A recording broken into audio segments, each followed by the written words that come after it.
Oh,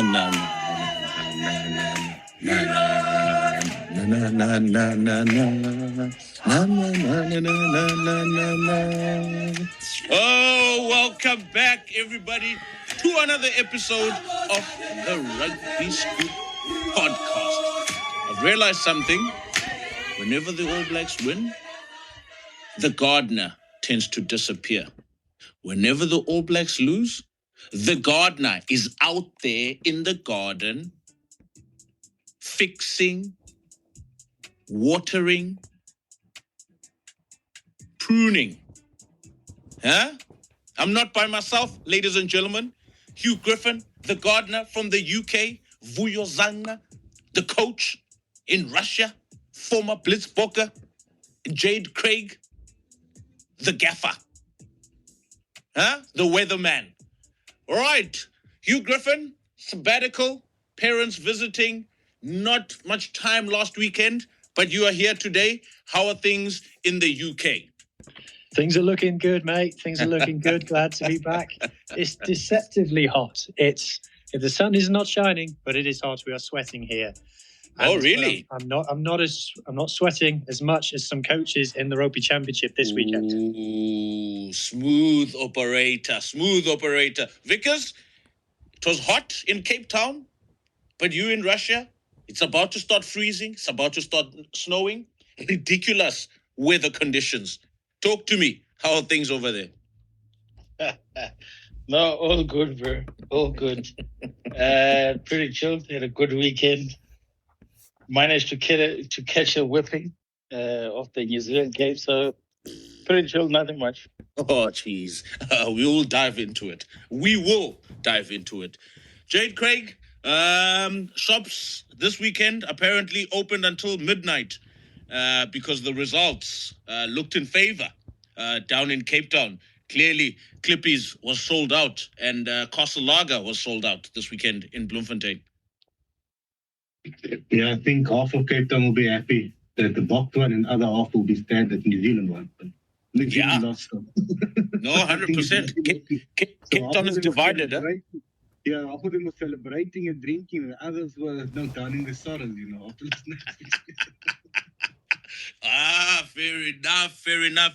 Without wasting any time, guys, as usual, we start up with news making headlines this past week, and then we dive straight into it. We're not going to waste any time. We got plenty to talk about, so we need to dive early as possible. Head first, not feet first. Bumelel, we're ready. Let's fire it away. Newcastle Red Bulls. Vickers, do you remember a player called Buta Chamberlain? I think he was at the Sharks and then went to the Bulls. He's playing the Bulls now. He was playing today. As we talk. Oh, what a show. He's been snapped up by Newcastle Red Bulls, so we won't be seeing any more of him next year or next season, so he will be in the Premiership. What do you think of Buta Chamberlain, by the way, Vickers? Yeah, look, he's one of those kids that talented, man, but just not coming through. I think he's lacking, for me, the way that I see it, is lacking some BMT. So it could be that with getting older, he will obviously pick up on some skills like that in terms of how to control his mindset. But I always felt he was a better fly half at the Sharks, better than the Flyers that were there at that point. And then he was snapped up by the Bulls, obviously, because of the performance at the Sharks. But at the Bulls, it seemed like he's not kicking through. So, yeah, I think with age, maturity levels will probably come, and you might see him play better overseas, obviously. Yeah, no, fair enough. Wales Rugby Union, Griffin, proposes cutting pro teams down to 2. What has been happening over there? It's the end days, Scoop. It's bad times. It's chaos over here. No one's happy. Short-termism, quick fixes, irreparable damage. Just don't know what to say. The flawed logic, the people in roles who are not qualified to be in those roles, making decisions that they don't understand the consequences of. Scary times. Yeah, no, fair. I hope things get sorted out as soon as possible. We need Welsh footy back on top again, like we are seeing what is happening in Australia. Women's Rugby World Cup kicked off this weekend, and some massive results so far. First game was the US against England, the hosts. And yeah, England, Hugh, I mean, who's going to stop them at this point? They look unstoppable, they look fresh, and they look very professional and look mint under John Mitchell's guidance.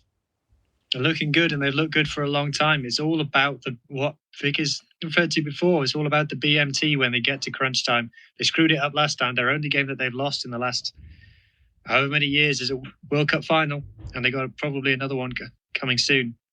So Black Ferns are playing later today. Let's see what they've got up their sleeve. Never back against the Black Ferns. Only ever lost 2 Rugby World Cup games in their history. They've won more Rugby World Cups than any other team in the world, including men's. Damn. Jade, you mentioned something about last week about women's rugby and how Australia and New Zealand are probably suffering because they put a lot of effort and emphasis in their sevens program. Take me through this. Yeah, so not also the sevens program. It actually looks like it's a 4-way split with the elite players. You hardly see, the likes of, we hardly seen Portia Woodman, okay, she did retire, but I mean, your Stacey Walkers, your Levi sisters, what's the one's name? But a few of the 7 girls, even as we've seen the Virginia, what's her surname, Nambala, all of them, the superstars in the 7 circuit, we've hardly seen them, play 15s rugby for the past few years. And I mean, you're looking at your competitions that they do have down under. They have the Super Rugby Aotearoa and the Ladies Championship. So they have that in New Zealand. And then they have the Super Rugby Australia where they add Fiji. So then they play cross, the winners play each other. But it's like over 5 or 6 weeks, It's really not that strong if you're comparing to what they have up north. Then they play in a competition where they play against Australia, New Zealand plays, then Canada and the US. Can't get the cup's name. I know you speak a lot about it on the top of my tongue. And then that seems to be that. And then they have like an end-of-year tour. They hardly have like big incoming tours as well. So what these women do to get money and to make money is they split it up. They play sevens. And they're also in the 7 circuit. And then they play WRL. Lots of them play WRL. You can even see now that there's a few girls playing in WRL at the moment. So they tend to go over to league for a few weeks. And then after that, they play a tournament in the US, the 7th tournament in the US, and then they fall back onto the circuit again. So they play multiple codes. Yeah. It's not just 15-man rugby, to balance the checks at the end of the day. So I actually feel for them. And compared to England, where, they're so successful at the moment. That's because they've got a lot of money in investment into their competition at the moment. So yeah, it's actually, you even seen a girl like Michaela Bride.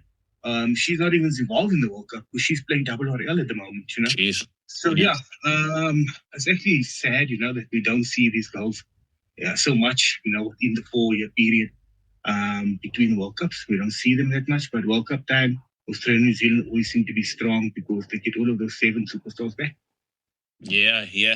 I think Levi from Australia would be very, very powerful coming into the 15s game. She's been very prominent in the 7 circuit. We've seen her so many times, and yeah, man, I think she's built for this game.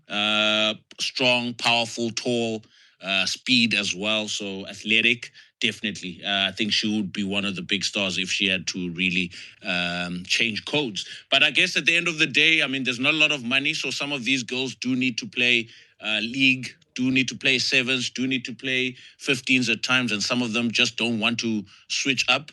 And yeah, I guess that's the situation we are at this point. But women's rugby is definitely growing, and I wish World Rugby would also kind of assist in that sense. When you talk about tours, Jade, we have a lot of tours with men's rugby. So if girls would tour down to Australia and New Zealand and vice versa, start having things like summer or winter tours, inbound tours, or end of the year tour, something along those lines would be great. I think we're having a Lions tour. Is it next year or the year afterwards? Women's Lions tour. 27. Women's Lions. So that's actually exciting in terms of the game. I think they're touring New Zealand. That'll be interesting. Interesting. Anyway, moving along, Wallabies great. Will Guinea Vickers retires at the age of 37. Former Reds and Wallabies scrum off. Played over 100 tests for Australia. And I thought, in his era, him and, what's his name now? Quade Cooper. A formidable combination. Kind of reminded you of the era of George Gregan and David Knox and / Stephen Bernie Larkham at 9 and 10 combo. Long career. He retires in Japan. And I think it's after his contract was not renewed. He was still playing rugby professionally, guys, at 37. So we're seeing a lot of longevity in the sport at the moment. Back in the days, if you cracked 30, 20 years ago, if you cracked 30, people already made up their minds and started retiring in the sport in that era. But yeah, things have changed now. Waiting for, what's his name? Johnny Sexton played until 39, I think, in the last World Cup, 38 or 39, and he was still in tip-top shape, I think, for a first five. And then moving on, Argentina prop Boris Wagner set to join Harlequins. A lot of these Argentinians are playing overseas, My goodness. Open season, man. This Super Rugby Americas is just showcasing these guys. And no, seriously, they're showcasing these guys. They're getting to finals. It's Super Rugby America's got an ESPN broadcast deal. So the footage is all there. Hello. It's shown on Disney Plus in Argentina. So all the footage is there. These coaches from the UK and wherever, Europe, are watching these guys going, he's decent. And then he gets a Los Pumas debut, beats the Lions, beats the All Blacks. They think, how much is he on? 20 quid a week? What, down in Argentina? I'll tell you what, let's offer him 40 quid a week, get him up here. And that's what happens. It's just this is going to go. Honestly, we're going to see a lot more Argentinians heading to Europe now, because it's just, they're so easy to find. They're such good players and they're available cheap. Incredible. But good for them, I think. Argentina and Fiji, both on the outskirts or the periphery of this game. And now they seem to be gaining or getting paid for what they're worth, I guess. And obviously, this is a long career. There's a lot of Argentine and French players in France already. And now coming into the English Premiership football-wise. Tom Wright's season is over, Vickers. He was formidable last week. And unfortunately, this past weekend, he copped an injury. How massive of a loss do you think this is for Australia, Vu? Yeah, I think it's, you said it right there. Man of the match performance last week. I think for me, it's a massive one for Joe. I heard an interview where he said that obviously Andrew Callaway will have to step up. So yeah, it's just one of those things, unfortunate things in the sport where you get injured. Another guy has to step up, and that's the only thing. So yes, it will probably massively put them under pressure a little bit, especially because again, Joe mentioned that the high balls. He's quite good under the high ball, so he controlled a lot of that in that first game that they played in Joburg. So now not to have him in the team, it puts the team a little bit under pressure. And if the opposition starts using that against the Aussies, then obviously we'll see some difficulty for the Wallabies, and then getting out of their half and stuff. So yeah, I think for me it's just it's unfortunate, but it is what it is, and hopefully he will get back soon on the rugby field. No, fair. What are you doing now at 15 for the Wallabies? Because, for me, the second best 15 in Australia after Tom Wright was Suoliti. So, are you breaking up the centre partnership to move him back there? What are you doing? Yeah. The problem is now you have James O'Connor and you have Will Skelton leaving them as well. They're not looking in good shape in terms of depth for the next few games, because they've got European contracts. I don't think they're allowed to play, the rest of the competition. So Joe Smith will really, really looking deep to fill this team now. But then you have Hunter Paisami that can come in, no? At centre. You have Hunter Paisami, he can come in the centre, he can move Joseph Wali, fullback. You have Ben Donaldson, who can slot in at fullback as well. So these options there. But still, I mean, it's just Tom Wright, world class. Skelton, world class. That's the big thing. Yeah, no, 100%. If you haven't got James O'Connor at 10, then I think Donaldson at 15 might be a good idea. I mean, Tane Edmund had a nice cameo yesterday, even though he was under pressure a few times. But I mean, I think we will probably see the redhead fire ginger at first 5 for Australia going forward. Moving on, last one, guys. Ruben van Heerden from the Stormers verbally commits to a French club post 2025-26 URC season. I mean, can the Stormers afford to lose a tight 5, Jade?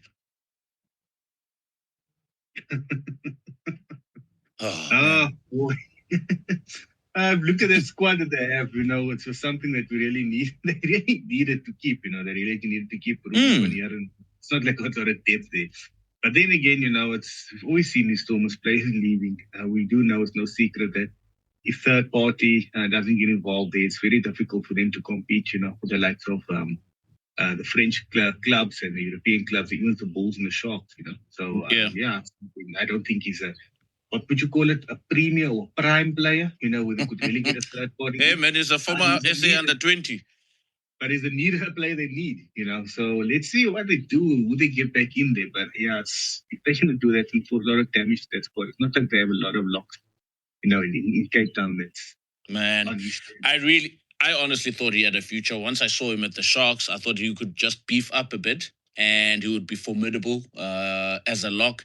And I thought he would stay a bit as well, because knowing that the Urban Etzebeths of this world, we're going to be joining the Sharks. I mean, it could have worked out, but he probably feels his time is up and he just needs to go cash up in France, basically. And also the French are in need of locks anyway. But so, yeah, I think, that's it, guys, in terms of news-making headlines around the globe. Now we're going to start off with the Springboks versus the Wallabies and then go to Argentina, where the massive upset took place between Allblacks and the Pumas. But before we dive into this, I mean, I've been thinking about this for some time now. It's been bothering me. Yes, guys, it's a very important issue.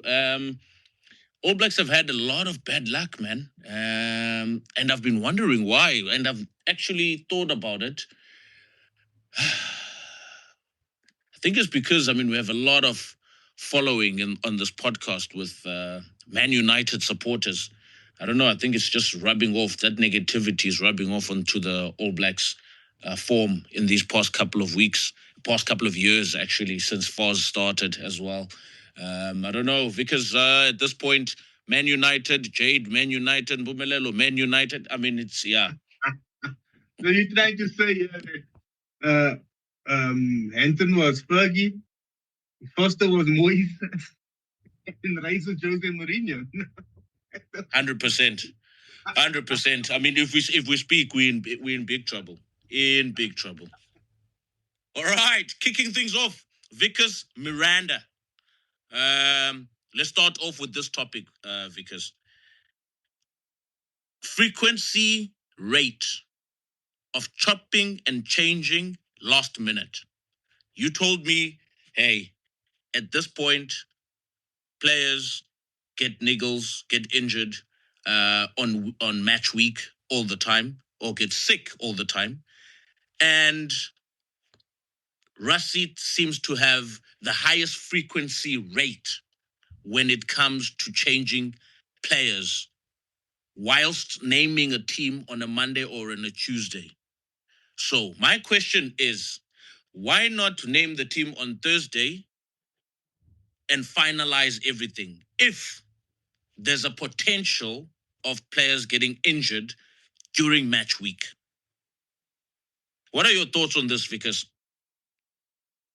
Yeah, like I said, Scoop. I don't think it's planned or anything like that. I think just I think for me, the reason he does name his squad so early is because he doesn't want his squad to be leaked in the media, and also he wants to settle the players in terms of who's playing and who's not. So I do understand from his point of view why he's naming the squad early, and I actually feel that it's actually good because you do get those kind of days when, especially that Mondays when you're training, the players are just going hard at each other, and you also want to get them settled. So I think it makes sense for me, and I would probably do the same if I was in his shoes. But when I look at obviously, when we select players, you might select a player knowing that there's a chance that he might not make it, and usually most coaches and most teams go through what we call a fitness test on a Thursday. And then obviously if the fitness trainer says on a Thursday that no, this guy is good to go, or the doctor says this guy is good to go, then obviously he was in the team and then he maintains it. But sometimes you do get the situations where you get told that so and so is not going to be able to make it, and then you have to withdraw. So I think for me, it's just a matter of was Vili did Vili have a niggle when he was selected, or was he fully fit and then he got injured in training? So yeah, so looks good. I don't think it makes a difference anyway, because if you're selecting Vili at 15 and then you change Vili and put Fassi, it's not going to make a big difference in terms of the opposition or in terms of how they studying the players. They don't really study players; they study the system, and they study the defense system, the attacking system. So and both players are left-footed, so it makes it even easier for analysis point of view. So for me, I think it just happens, and I don't even think, like I said, it's that deep the way that you were talking about it. Hugh, you wanted to jump in? Well, we'll flip around the question of how many teams where players do get sick or players do get a niggle, but they play anyway because the team that they play for hasn't got the depth to bring someone else in. Now, you might say that, Springbok 8-man situation, they don't have the depth there. We've seen Quagga, we've seen that it's not the answer.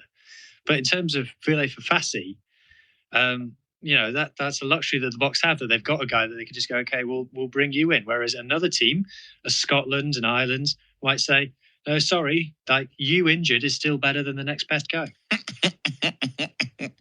But I've got another one then, because Rassie, once he did that Netflix special podcast, he did say that they do mention their team on Sunday, right? So, or they do pick the team after having a conversation with referees post-match, having the meeting with referees, then they can decide on who to play for the following week, so that the players do know by Monday anyway, right? So, I mean, at the end of the day, there's no disruption in that sense. So there is, for me, I feel there's a technical aspect to it, because, I mean, if I look at, you can say Vili and Fassi are probably similar players, but Fassi is more of a fresher element than Vili. Where Vili, we are seeing him on the back end of his career, who probably isn't as sharp or as quick, but can still manage, quote unquote, to play in that fullback position. But at the same time, I look at the Kwagga Smith inclusion, because now, if I'm looking at that game and the amount of breakdown involvement that Marco van Staden, Kwagga Smith, and Soos and Nortje, the influence they had in the breakdown, because the game was going to be a grind anyway, the influence they had in that breakdown space or element of the game, I think was probably what actually changed the course of the game in favor of the Boks in a lot of aspects. But if you had a Jean-Luc in those conditions, I don't think Jean-Luc can add the flavor that Kwagga had in the breakdown. Kwagga might not be the answer at 8, but Kwagga is the answer in the breakdown versus a Jean-Luc Dupré. Jay, do you wanted to jump in?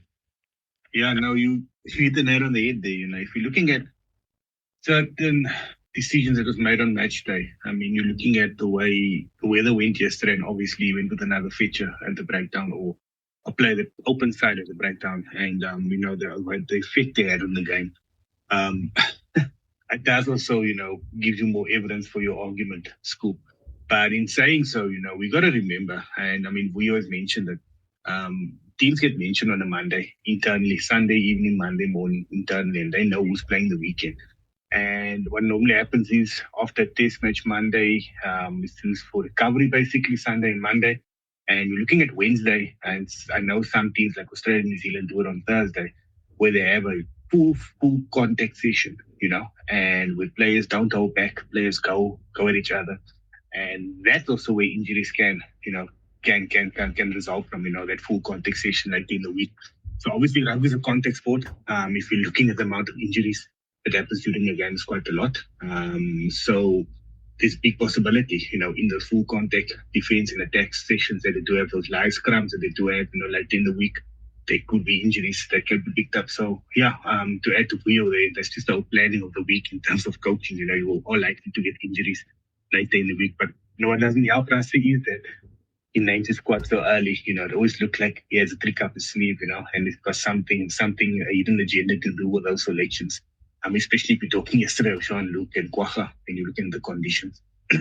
But James, like I said, like for me, it feels like we're looking at this too deep, because if he put in Kwacha to add, obviously, like Scoop is talking about, the element to the breakdown, then why would he go for a player like Andre Esterhuizen as a reserve loose forward instead of a renowned loose forward like you have in the squad?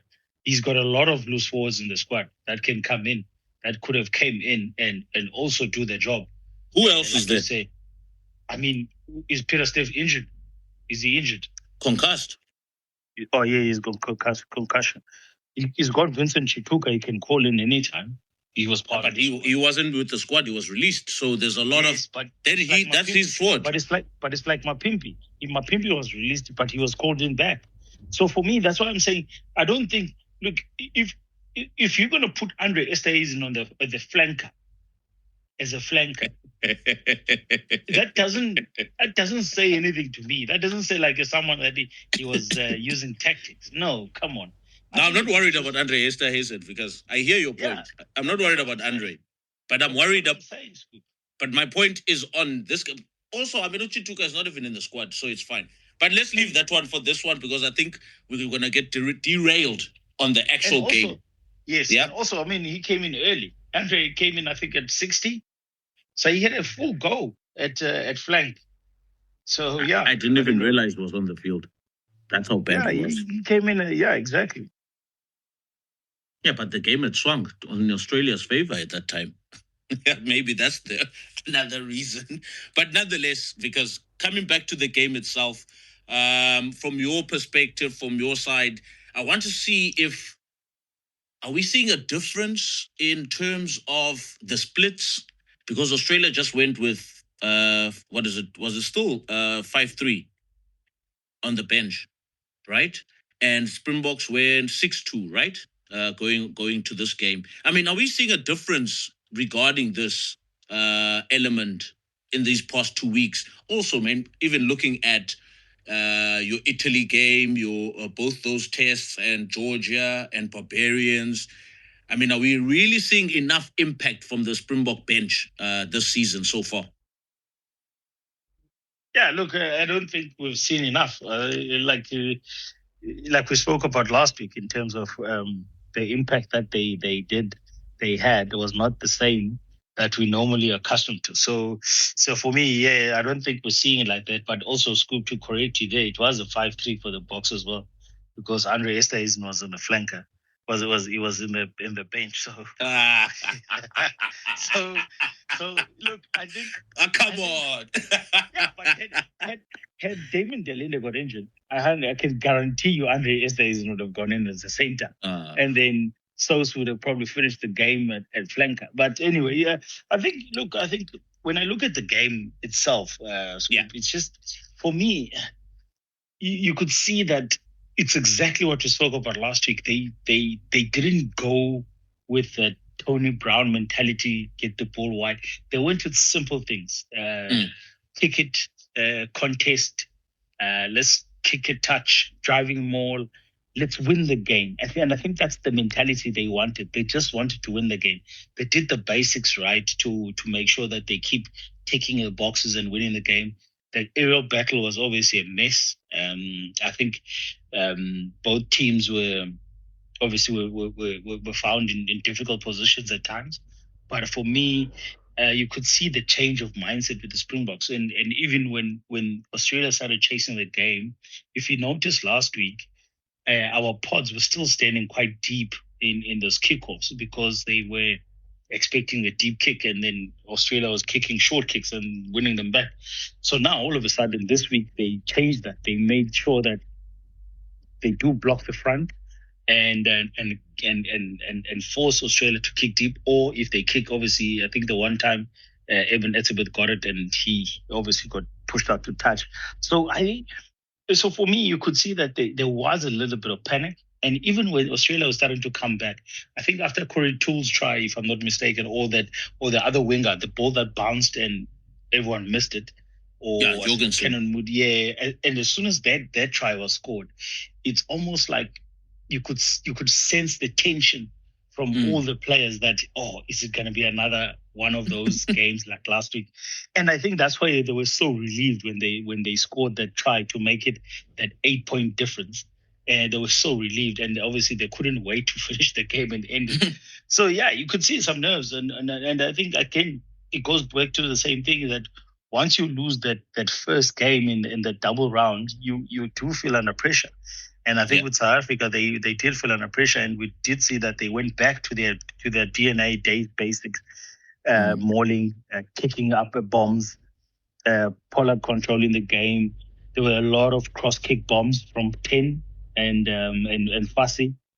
I don't know, maybe that was a tactic or what, but there were a lot, and we haven't seen that a lot from the Boks since this season. I mean, this year we haven't seen that a lot. We saw it a lot last year. But not this year. But so you could see that they did make a few changes. They'll be settled now. They'll be more settled, and obviously they'll go to New Zealand and try do what Australia did to us. So I think that's going to be the mentality now. Interesting. Griffin, looking at the tactics, I mean, Mani Libok got dropped for this game. Henry Pollard having to come in. Rassie did mention things about disrupting, obviously, what they had planned, because they probably thought Ellis Park was a definite win, and they would come to Cape Town with a different team. But now those plans had to be changed coming into Cape Town, and some players now were forced to be in this team that were probably supposed to be rested for Eden Park. But at the end of the day, there was too many disruptions at Ellis Park. But coming to this game now, Henry Pollard and his inclusion to this team, how important was that? And what did you see from Australia and South Africa tactically in this game? I mostly caught the first half. I felt that, it's funny how playing against a team that you think is better than you focuses the mind. And obviously Australia have played against the Lions, who everyone expected to beat them 3-0 in that series, and the Springboks, who everyone expected to beat them very easily in South Africa as well. So it kind of focused their mind. They didn't overplay. They didn't try and come up with their own ideas too much. They kind of let the opposition dictate to them what they do. And I think that just brought a level of focus to the whole team, where they were all on the same page. And I felt over the two games, I think South Africa, I think the best that anybody played in these games, to be honest, is the first 20 minutes of the first game with South Africa. I felt this second game was very cagey. South Africa, I think, are better than Australia, and they have better players than Australia. But I think that Australia was smarter. And I think that's the Joe Schmidt influence of they don't overplay. They know what they're doing. They've got a plan. They stick to it. And that's Joe Schmidt all over. Is he makes a plan, the players stick rigidly to it. So it'll be interesting to see when Australia now go up against maybe a lesser team. What do they do? What kind of fortunately for them is I'm not sure if there is a lesser team in the Rugby Championship, because if you're not playing the Springboks, you're playing the Allblacks. And if you're not playing the Springboks or the Allblacks, you're playing the Pumas, who have got a great record over Australia and are now picking up regular wins regular wins against the other ones. So it's just that Australia need to maintain this level of focus. I still think that their defence could be better, but they're starting to play smart now, which is what they weren't doing before. Yeah, no, fair enough. Jade, your side of this game, James O'Connor missing so many points in that game, and also that Super Rugby mentality from Australia. Instead of taking the threes, they had so many opportunities. I think territory-wise in that first half, Australia probably had about 60%. Basically camping in the South African half, and South Africa couldn't exit that half unless Australia made a mistake. But not taking points and also just deciding to go for touch instead, and also losing those lineouts. I mean, what do you make of this Australian plan for game 2? Because they switched it up in the second half and started kicking, box kicks, aerial bombs, and they gained purchase and ended up winning the second half 12-10, where they lost the first half 20-10, roughly. What do you make of this? I wouldn't say the Super Rugby, attitude or Super Rugby's influence that got them to, going chasing the try at the moment, because they came from a Lions series where, they 3 points was gold in their series as well, So I also think that you have to realize that Harry Wilson has been their captain for the past, 12 months or so, and then yesterday it was Fraser McRae was the captain. So for me, it was also a captaincy thing, and the leadership, changed over there. They didn't have a Alan Alatua on the field as well, or a James Flipper, they could guide them in that situation as well. So it was mistakes that he didn't make. I mean, he turned down 6 points, and then eventually before halftime, he went for a long range, and James O'Connor got it, to go in. I think it was a 3-point. We were 3 point behind the box at that moment. So I don't think it's so much of a Super Rugby thing. I think it's so much a leadership thing. And I think Fraser McRae being also a young captain at that moment, I think sometimes you as a captain, you get emotions get to you. You feel you've got an upper hand in the game, but you don't actually have an upper hand in the game. Where you feel that, okay, I need to chase it now. This is my moment. This is my window of opportunity. And you don't have the right feel for the game at the current time, So, yeah, Australia yesterday, I think try of, it was the sellout of McRae. I think, that could have been also a game changer. I think 1 or 2 incidents on the field as well. I mean, you're looking at the line break they had at the end where Fussy, jackled over the ball over there as well, other different day. The decision could have went their way, So for me, I think Australia came out of this door, and I think Australia, Joe Schmidt would be happy, to get run the box close. They have two good performances, one in dry conditions at altitude and one in the wet.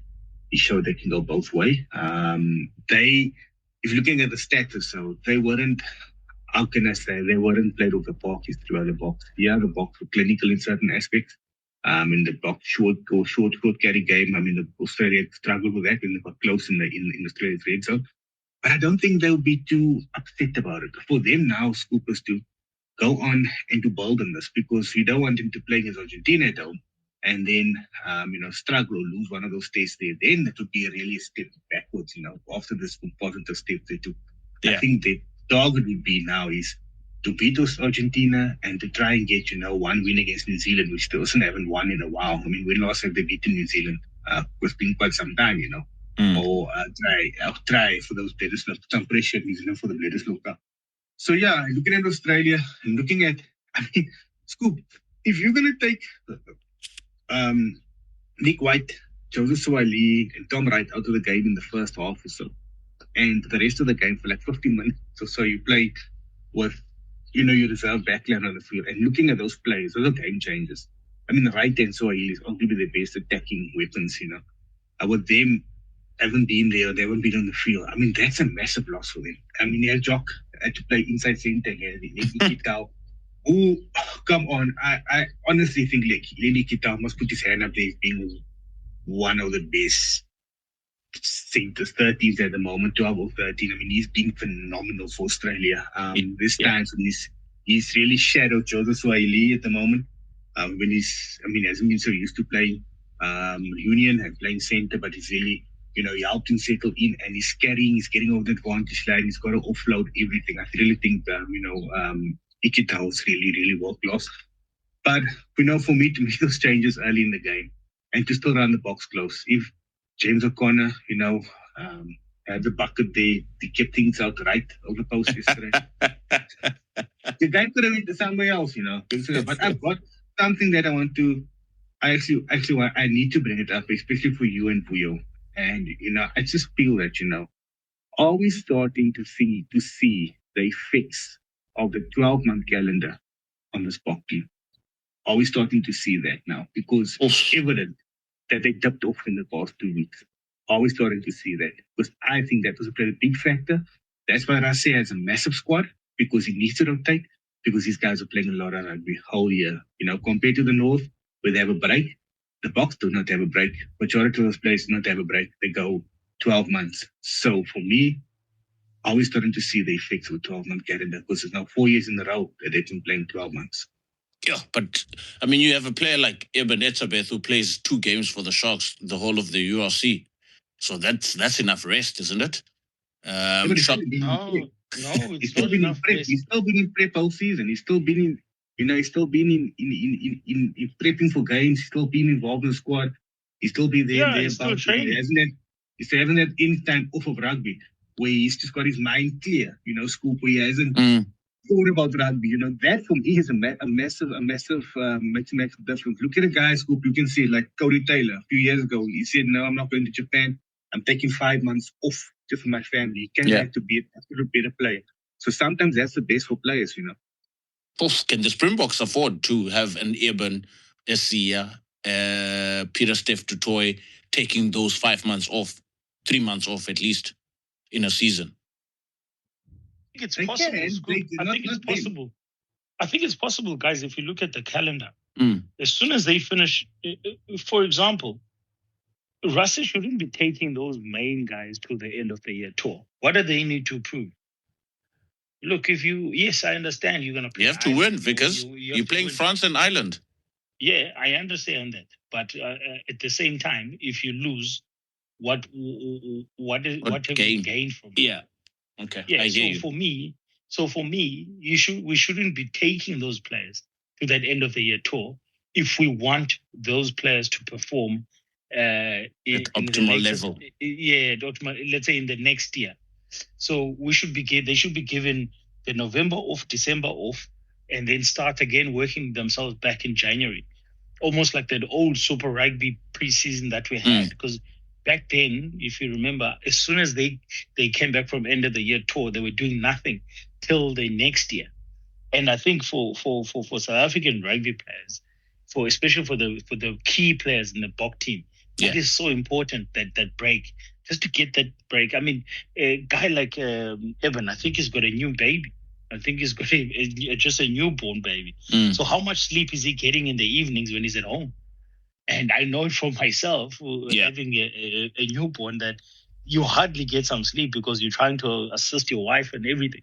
So for me, I think it's important that they get those times off, and they because even if they are off in their forced break from the Springbok break in terms of their clubs, they still have to be there. They still have to attend meetings. They still have to attend training sessions. Maybe they're not training, but they're doing something.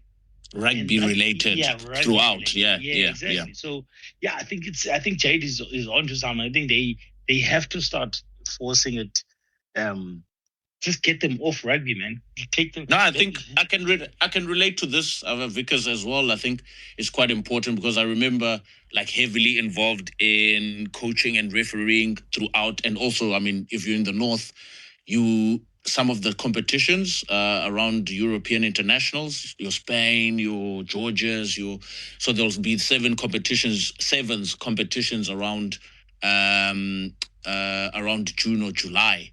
So you'd be doing rugby from now, actually, pre-season, now, August, and then that'll be up until next year, June, July again. So you probably had a week or 2 to kind of rest, but then you're hitting your straps again, putting together training plans and things like that. And also, you're just in rugby. And there was a time when I was like, no ways.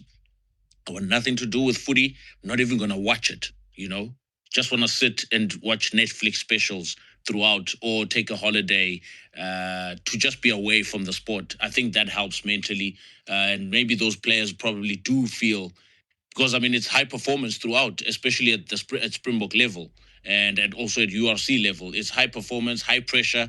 If you're losing games, it gets even worse, right? Because you're trying to find your feet back into the sport, back into winning ways. The pressures are very, very high. And because I'm sure you'll also know from a coaching perspective, from just in the Northern Hemisphere as it is, because it's rugby every single day. It's rugby every single weekend, and especially summer, because some of the teams find it better to play in the summer, dry conditions, beautiful weather. In winter, it's 100% raining, so it's miserable.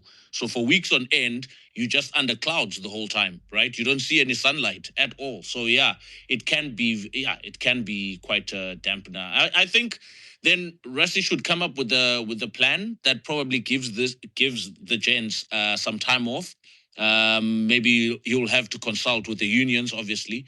But obviously the unions will also want their stars playing, because the fans won't come to the stadium if you have a B team Sharks coming out or a B team Blue Bulls coming out, right? Because the guys want to see the Honeycombs of this world, the Lows, the Norkeers, etc. So it'll be very tough if in Durban, Kolisi, Etzabeth, Mapimpi, are not playing. So I don't know, how do you mitigate or try and find a way to resolve it? Hugh, final thoughts on the Australians from what you've seen. Final thoughts on the Boks going into New Zealand in 2 weeks' time. The Boks, I think, we'll talk about it more when we get to the New Zealand game. But not surprised that Mapimpi's being talked about coming back in. I'll say that much. I'm just watching, speaking of the Boks, I'm just watching the Lady Boks right now play against Brazil. I think they're about to score a try. Absolutely sensational footy being played here. I think it's Hele in for a hat-trick under the sticks. Beautiful stuff. Yeah. The Aussies, look, like I said, they need to keep their focus. It's going to be really tough with the injuries now, really tough. But they need to keep the focus and they need to stick to Joe's plan. Look, Joe Schmidt, he does a good job wherever he goes. You got to say that. Vickers, your thoughts on both teams going forward? Yeah, look, sorry, Scoop. I think the Boks will have to sort out those lineups. Going into New Zealand, they'll have to sort out those lineups, and I think for them, it's gonna be it's basically the most important now going into that game, because even yesterday they lost a couple of lineups. Yeah. So in my mind, I was thinking they have to get sort out those lineups. If they need to select an extra jumper, they must do it. Or if they need to shorten the lineouts, they must do it. But they will have to make sure going into New Zealand, they're 100% ready, fix those lineouts. And then obviously, like Hughes mentioned, it's going to be tough for Australia with a couple of injuries now and losing those two players. Obviously, not because it's not an international window, so they have to obviously go back to their clubs. But I mean, that's again, it's another situation. Like the relationship between the national team coaches and the club coaches has to be there. Yeah. If Joe wanted to select Will Skelton from the beginning, he should have flown to France. He should have had a sit down with the guys in France and mentioned that, look, this is quite important for me, as much as it is important for you guys to have him. But so I think it's just one of those things, man.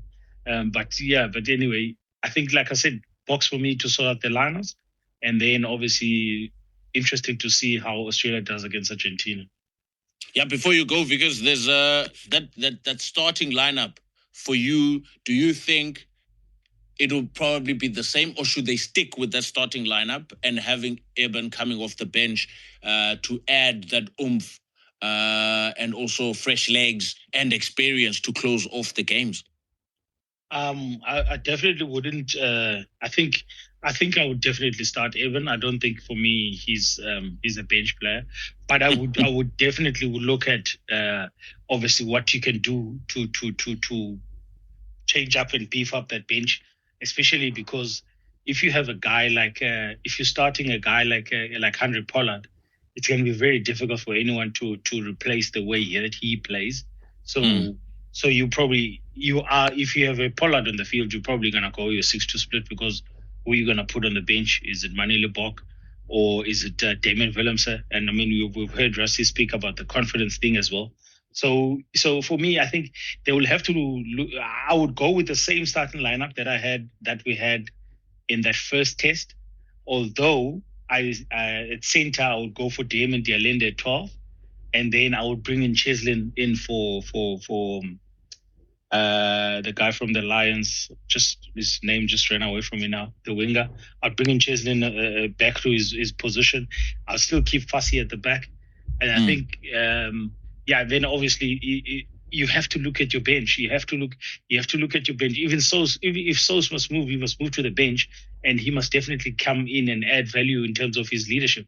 I mean, he's been there, he's done that, he's played at the highest level. So I think a guy like having Sos on the bench, having a Kobus Reinach on the bench, having a player like who else? I would probably move Marks to the bench even. And start Bongi if Bongi is fit, but I haven't been impressed with his fitness levels lately. Then you see, I would definitely look at how they can how to beef up that bench, because it's especially going to New Zealand. You want your bench to make an impact, because those games are going to be very close, and the one who has the better bench will win those games. Poof, Jade. The one who has a better bench will win those games. Do you have the same sentiment when it comes to this Bok team going forward into New Zealand and Australia meeting Argentina? No, not so much as we all think. I think the Bok, as much as they can keep a hold of the ball against New Zealand, that's how they're going to have them. Because if we look at the way Argentina played yesterday, they kept the ball. And that's how you're going to hurt them. Frustrating to not give them the ball, to not give them opportunity to run with the ball. Argentina did that brilliantly yesterday. I mentioned that, in the group, they won the aerial battle. When the Allblacks kicked back at them, they won the ball in the air. And when they put the ball up from those kick receives, they won the ball back. They kept for phase after phase after phase. Allblacks couldn't get hold of the ball. Now the Boks team can do it. As well, they can look after the ball, they can do it. And if I'm telling you this, Argentina's good, and the back three had a good game yesterday, but I think the Boks back three, with Colby, Arons, and Fassi, or even Willemse, or even whoever, are better under the eyeball than Argentina. So I think they can test the Allblacks more over there. So I think keeping hold of the ball against the Allblacks will be the most important thing. And then you'll see, that Eden Bok test and that Eden Bok legacy might just come down. The Boxers might get a win there if they do that. That's for me the most important thing, and that's something that Tony Brown knows. He knows deeply. The more less New Zealand have the ball, the more they get frustrated. Do not give them any turnovers when you do have the ball, because that's when they're dangerous. Look after the ball retention, keep the ball, and make post-contact meters, then they'll be okay. So I think that's what they're going to focus on. And that's the big area of focus when they play against the All Blacks. So, yeah, like Vuyo said, Eben definitely is going to start. I think Malcolm Marx, he went deep into 2 tests now. I don't think, we'll see him play on the bench again. I think he starts Ox as well.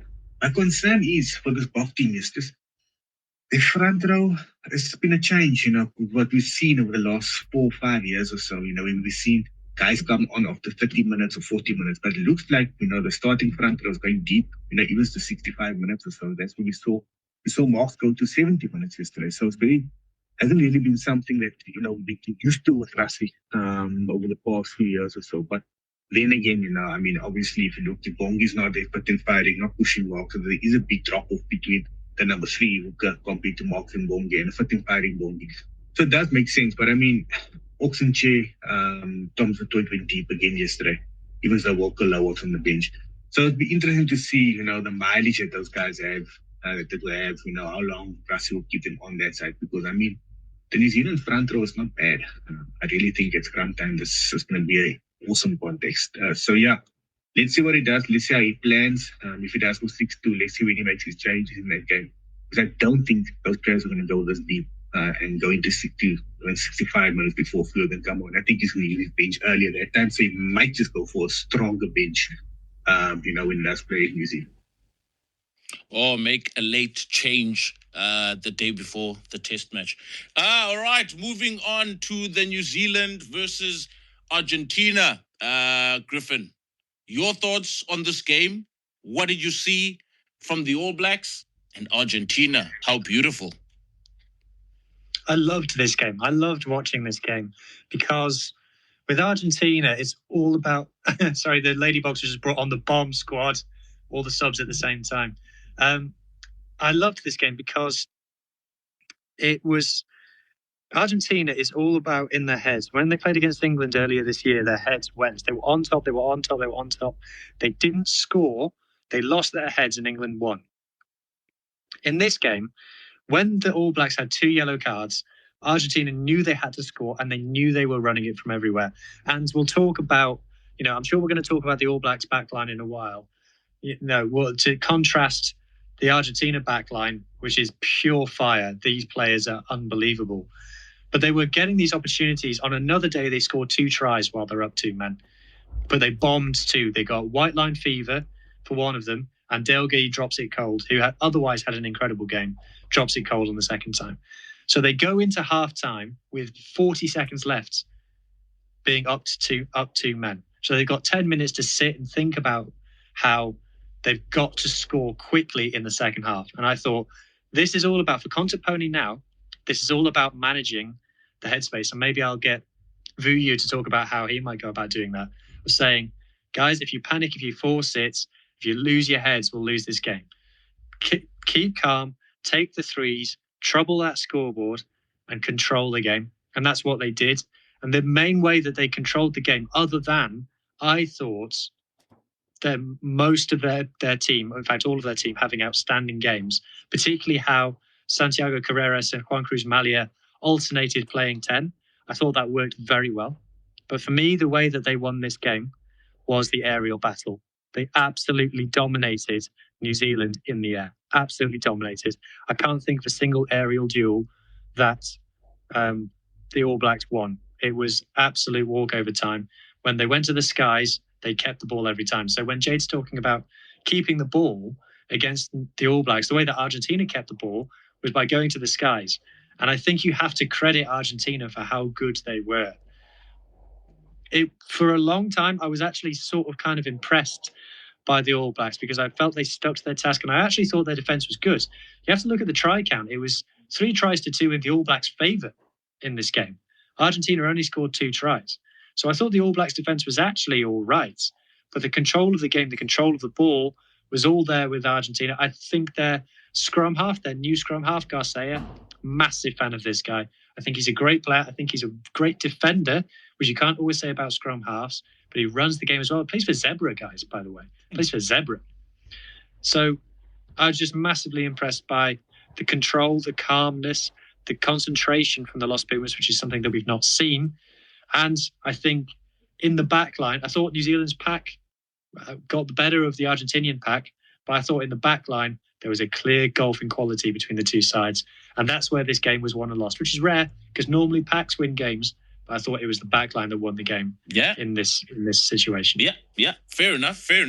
I think, man, until minute 30, 31 or something like that, the tide changed. It's a harsh penalty, or a harsh yellow card, rather, to get in that zone for Will Jordan, to be honest. I mean, if somebody kicks a ball, Vickers, you facing them head on and you have to turn. To really kind of turn in a way that doesn't disrupt the player, you kind of have to sit still then. And if a player kicks a ball over you, you kind of have to stand still in order not to impede, quote unquote. I thought that was a harsh penalty to get, or a harsh yellow card rather. And it felt like a lot of the calls made by the official, a lot of them came from the sideline or came from the man upstairs, TMO, meaning that as an official then on the field, what are you watching during this?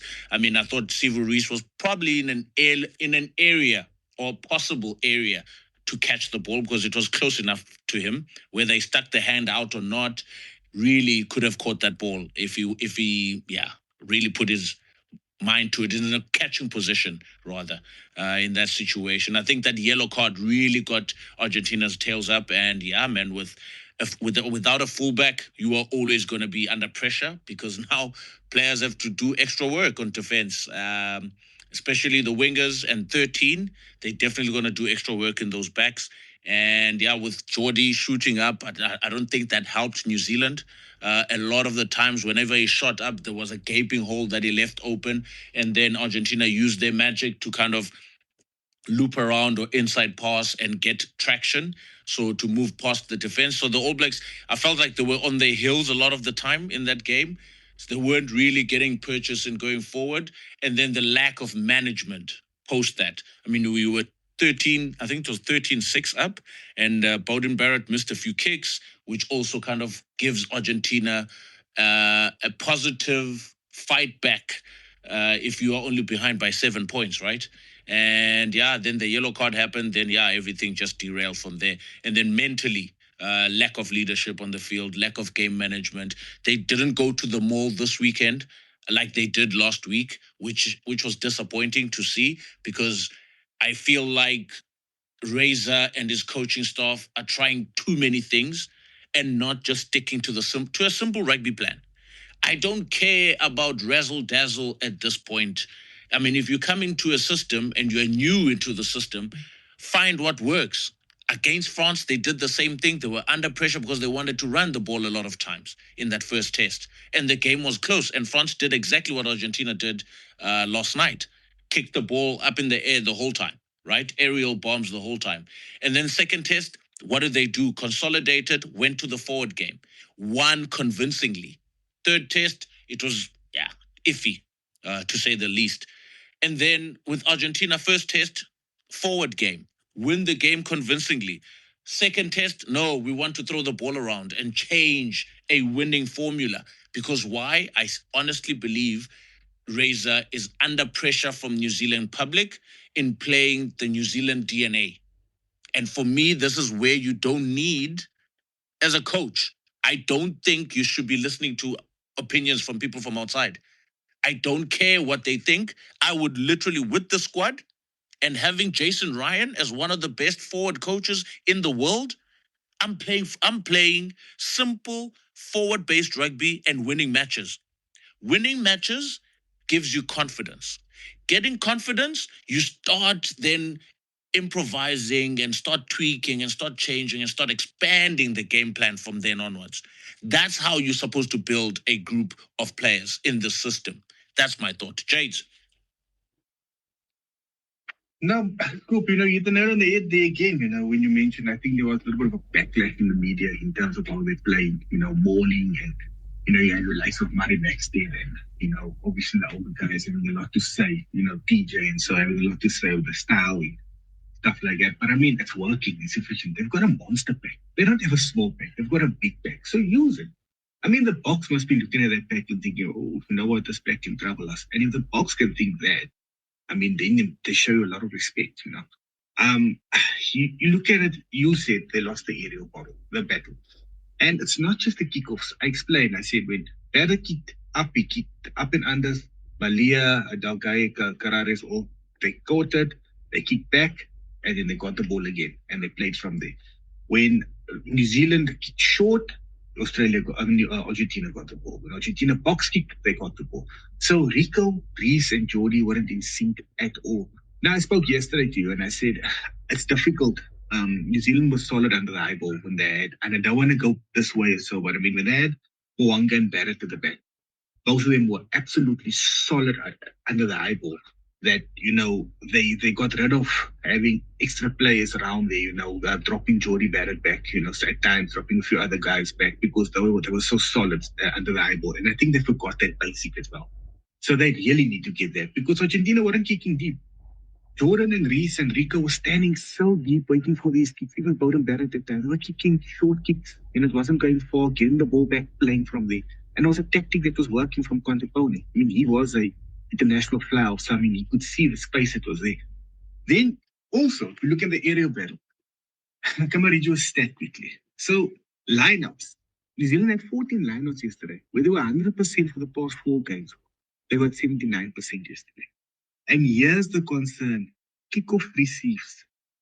The kickoff receives were terrible yesterday. I think they only fielded like 2 or 3 kickoff receives clean yesterday. They couldn't exit. They struggled with kickoff receives yesterday. Argentina had 7 line breaks compared to New Zealand's 1 line break. And the week before, New Zealand won by 18 points and only had 2 line breaks. So what does it show? The week before, they had 2 line breaks, but they were playing much closer compared to this week. How many times was New Zealand offside yesterday? So if you put offside so many times, it does not mean that your defensive pattern is not set. There's an issue there. 3 individual errors. Yes, we can say it's harsh. I want to get your opinion on the scoop as well. Just jot it down there. But Will Jordan, yes, he did change lines. And yes, it is cynical. But Argentina played early. So the rule there was that it should Argentina have scored from the quick line-out. Do they go back for foul play, or does that go at as advantage? Argentina didn't score from that. Now, why did they go back for the foul play? Shouldn't he have just awarded the yellow card and given the line-out, on the half because New Zealand cleared the ball because they had the advantage? Does not work like that. Or must you go back for foul play? What happened if you benefited from that quick line-out? But anyway, yeah, Scoop, what do you say about that? No. I wanted you to repeat this incident in the game. So what happened was, Will Jordan got they chipped over Sebo Reece, right? It was over Will Jordan. Yeah. Yes. They kicked it. And Will Jordan, but the ball went out for a 5-meter. Sebo Reece recovered. The ball went out for a 5-meter line-up. For Argentina. Argentina played quickly. They attacked, right? They attacked. Then, after multiple phases, New Zealand got a turnover. They cleared their lines. So Argentina had a line-out on the 10-meter line. The referee went to the team out because there was a foul play call over there. And the foul play... But was that foul play, man? Foul play. Well, because that's why I said it was a bit harsh on Jordan, literally. That's why I was saying I thought it was a very, very harsh call. If that, a penalty at least. Because, he doesn't blatantly move 10 meters to block a player. He doesn't even move a meter to block a player, right? He's turning around to make sure that he chases. Where do we expect him to chase? How do we expect him to defend? How do we expect him to move around? In that scenario or in that situation, for me, that was a harsh one, honestly. Where Tupovai got a yellow for the arm out, I get it. Because he was literally disrupting. They were like 2 meters or 3 meters from the goal line. And then with Sebo Reece, his hand on the ball happened between the halfway and the 10-meter. There's no way Argentina is scoring from that position.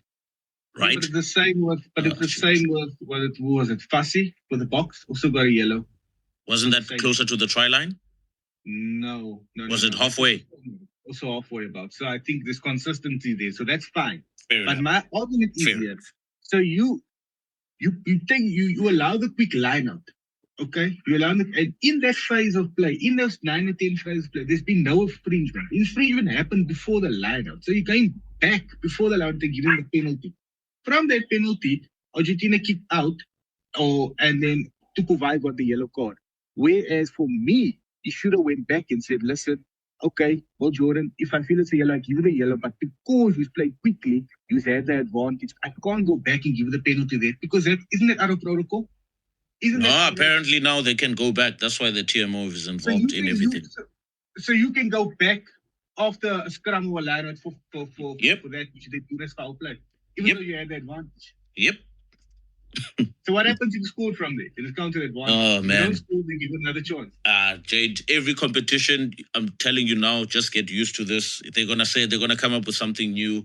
Autumn series is going to be the same. There's going to be a different mandate. So it's I don't know. It's something that, you just kind of have to get used to, unfortunately, because every year there's going to be something different from World Rugby and the officials. Just one more scary stat I want to give you from this game. So if you look at the top tacklers in this game, right? There's been Simon Parker. He's been on the field for 15 minutes. He made 21 it was Scott Barrett made 21 tackles and Simon Parker made 20 tackles and David Holland 19. All of the New Zealand starting forwards made over 11 tackles this day. That's scary. That's scary. That shows you that New Zealand never had the ball. That's not even how Argentina tend to like to play. They normally like to play on the counter. They don't normally like to play keep ball and go through the phases. They normally lose when they have lots of phases. Yeah, I think New Zealand just lacked the game management and leadership from my view. Vickers, you've been quiet. Talk to us. Yeah, no, I'm just listening to you guys. Firstly, making a comment on the yellow card of Jordan. It definitely for me doesn't make any sense why it's a yellow card. Yes, penalty, 100%. Because if you flip it around, when you kick a bomb and then the refs normally call X's, if you block a player there, you don't get a yellow card because you don't get a yellow card. So this is exactly the same. The only difference is that the player that was kicking, he was chasing. So I don't see a yellow card there. And then just for me, a couple of things. The New Zealand backs, Sylvie Reese doesn't give me any worries in terms of aerial bombs. He's not a threat. Rico Ayone is not a threat. So now what's Rico doing out here, man? Yeah, have some self-respect, man. Yeah, it's then the begs the next question that I would like to ask you guys, the panel. Is it not time to move Jordy back to 15 and Will Jordan to 14 and start getting control of those bombs? Because the more teams are going to start picking up these small ideas and they're going to start putting New Zealand under pressure. That's the question. And then Carreras yesterday was fantastic. I think he got some excitement because he came in so early in the game. The Garcia guy you mentioned, bro, that oak is proper. I don't know where they found him, but that's good scouting from their side. That's very good scouting because he was proper. He was very good, and he's been good for the last 2 weeks actually. Because even last week he was pushing quite nicely. He's getting those rucks, getting clear those balls quite quickly. And like you guys said, New Zealand just looked out of place, man. They just looked out of place. I don't know what was going on. Maybe like you said, Scoop, the leadership lacked on the field.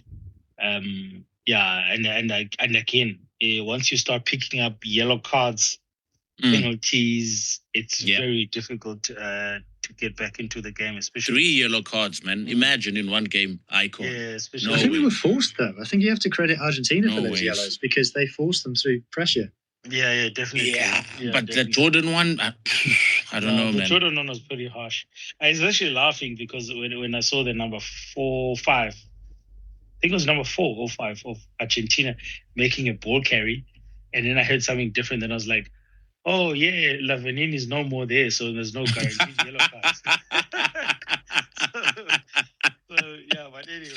Jeepers. But anyway, I think this is one of the games that New Zealand will want to put behind them. And we're saying this quite a lot in this space. Man. About every year. Games, every year.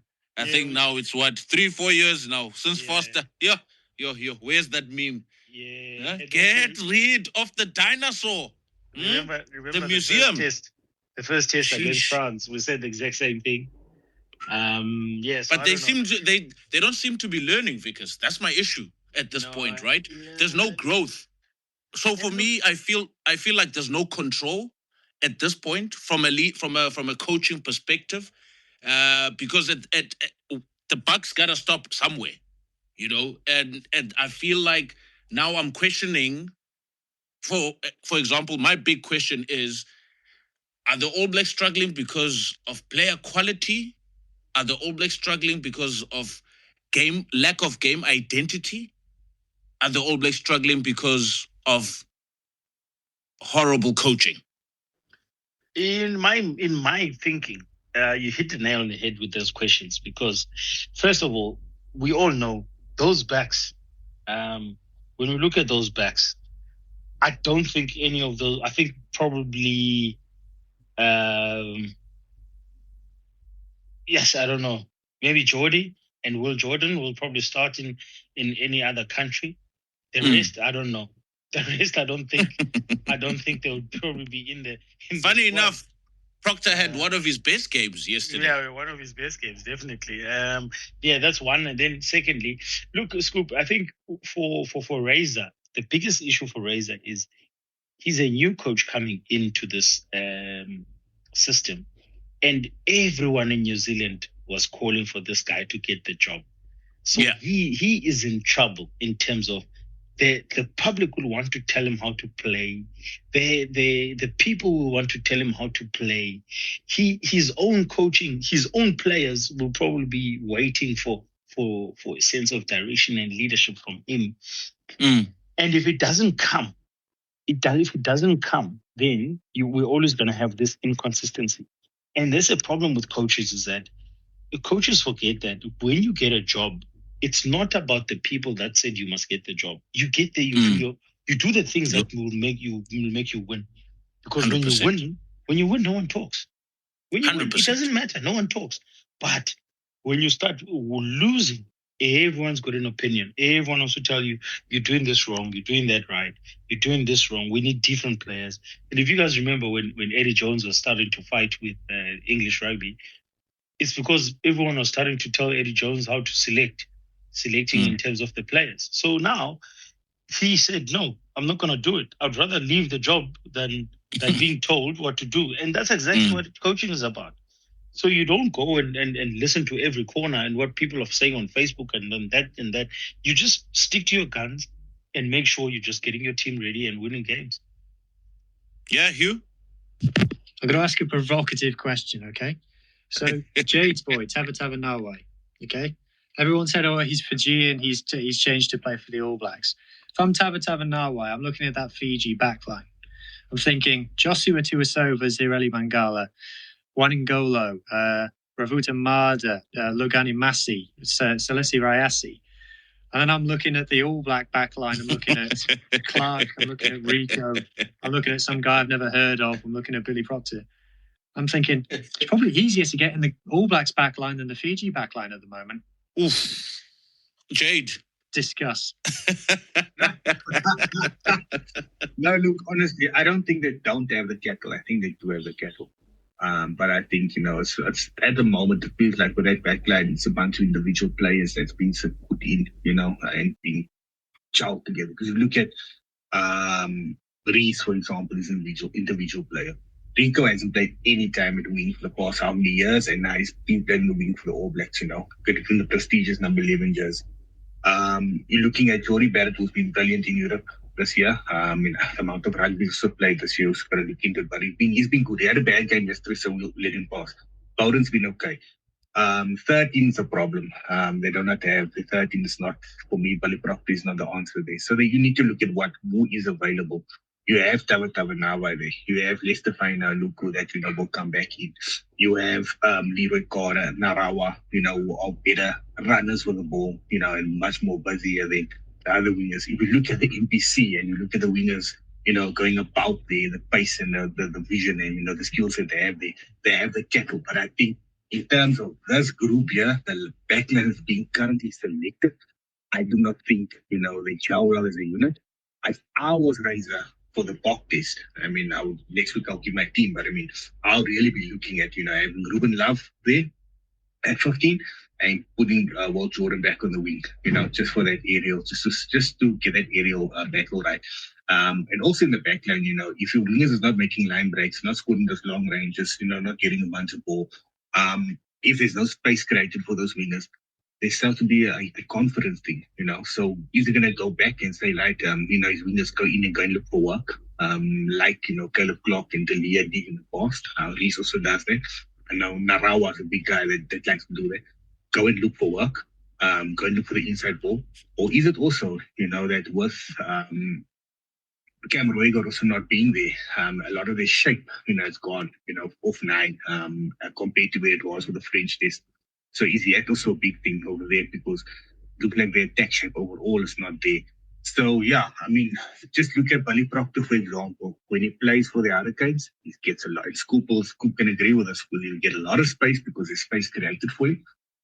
From the 12, But then- from the 10, able to play out wide. But New Zealand has no space created for him. Yes, exactly my point. I think I mentioned this last week as well, is that Razor's game plan doesn't allow Proctor to be Hurricanes Proctor. Because if you notice, Proctor is just there to defend pretty much most of the time. And if there's a loop pass or if there's a 10, 15 or 10, 11 access that's happening, the ball is always going past him. The ball is always going past him. But if you look at what happened yesterday, how many balls did he touch? For me, that is the difference. At the same time, we keep saying that you're not bothered about the razzle-dazzle. The All Blacks have got the team to play 10-man rugby, so they should do that. So are they not doing that? Doing what? Playing 10-man rugby at the moment? Yeah. No, I mean, I think since Leon McDonald left, there hasn't been an attack shape. Seriously. There hasn't been an attack. And the other thing there hasn't been an attack shape in that team since Leon McDonald left. So we crucified. I don't know. We crucified Rico Ione as well. For he's not getting in the game, he's hardly touching the ball, etc. But the same thing's happening with Proctor. So is it the player at 13 or what? If Leicester comes in, doesn't get the ball, doesn't run, get over the advantage line, we're going to go back and say the same thing. Chances are, if Leicester gets into that team, definitely plays will be created for him to actually get a lot of ball. Yeah. That I can guarantee you. But my question is, the Mighty Ellison and Jason Holland, that's in charge of their backline, are they international quality? No. Are they international? I don't think so.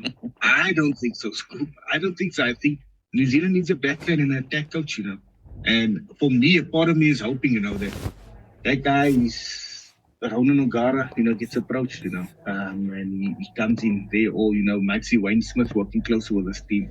But they're screaming out for a backline and an attack coach. Need an Everything attack else coach. is okay. Need an attack But I coach. need an attack coach. Anyway, final thoughts, Vickers. Then we close it up. Nothing much good for me. Just starting to watch my Manchester United. We're gonna win. Yeah, there we go. The bad luck of the All Blacks. Hugh, final thoughts? Catch the highlights of this South Africa-Brazil game in the women's. Some incredible tries being scored. Joy to watch. Wow, I'm looking at the score now. 57-6 to South Africa, guys. Wow. Yeah, the funny thing is the Brazil kicked the second 3 when they were already 50 points down. Amarula, bro. Amarula is the name.